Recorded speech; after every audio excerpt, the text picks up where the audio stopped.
Clooney and other A-list stars floated a proposal to help bring an end to the SAG-AFTRA strike, but their plan was shot down by the union's top brass. Joining me now is entertainment attorney and freelance journalist Jonathan Handel. I basically feel like you're an employee right now of the station. You've been with us since day one, beginning with the writers' strike. Thank goodness that's over. Here we are with SAG.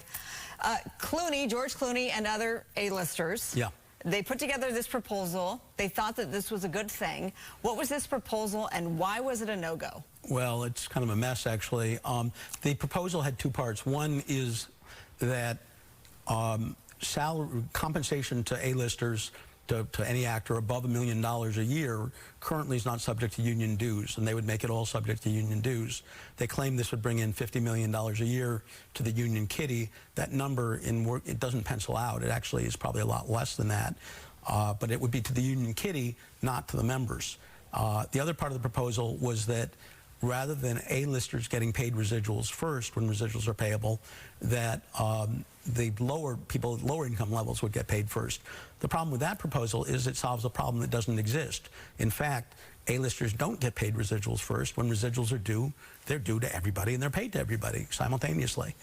So this was a proposal that was, I mean, it really is kind of baffling, frankly. The residuals thing is just complete hash. It makes no sense.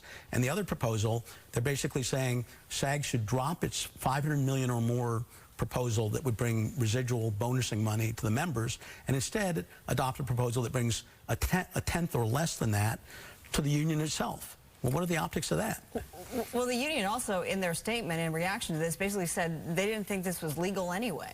Right, because, you know, there was some suggestion that that money could then be used by the union to help fund health benefits, but health benefits under federal labor law have to be administered by a jointly controlled health fund that's 50-50 management and labor in terms of the board of trustees. So it just, whoever prepared this, I mean, with all due respect to them, it just doesn't seem to know what they're doing. Wow. Okay, it was that bad. It really was. Nonsensical. Okay. Yeah. Well, so when WGA came to an agreement, we thought, well, maybe this means that SAG will soon too. That's not the case. You said that on our air right when this happened. That it wouldn't. It would not. It's not a blueprint. Why? Because what the unions are looking for in a sort of profoundly pro-union labor moment, and hot labor summer as we were calling it, is not pattern bargaining, but what I'm calling stair-step bargaining. In other words, what the Writers Guild said about the DGA deal was, I'll have what he's having, and more. And they got more. And what SAG is saying about what the WGA got is, I'll have what he's having, and more. So they want AI protections that are meaningful and don't have loopholes in them, which the Writers Guild ones, although somewhat meaningful, do have some significant loopholes, as we've talked about. They want basic wage increases that keep up with inflation, 11%, not the 5% that the other two unions agreed to for the first year of the contract.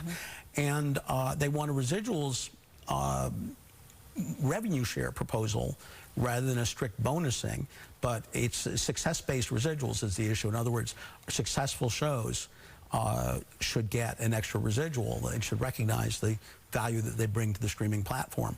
And what the SAG-AFTRA leadership is saying is that what the Writers Guild got maybe is a step in that direction, but is not adequate. So, stair step. All right, less than 30 seconds. There's not going to be a deal, according to you, you don't think, before 2023 is over? I don't see how. I mean, the holidays are virtually upon us. People take vacations, especially executives, but even non-executives. People take vacations. Their mind is on sugar plum fairies and Thanksgiving dinner. Yeah, Commerce got, at the Citadel, the Christmas tree was delivered today. It's that time. It is that time. Yeah. All right. Thank you so much, Jonathan, for being with me on this Friday night. Thank you. All right. Still to come. Yep.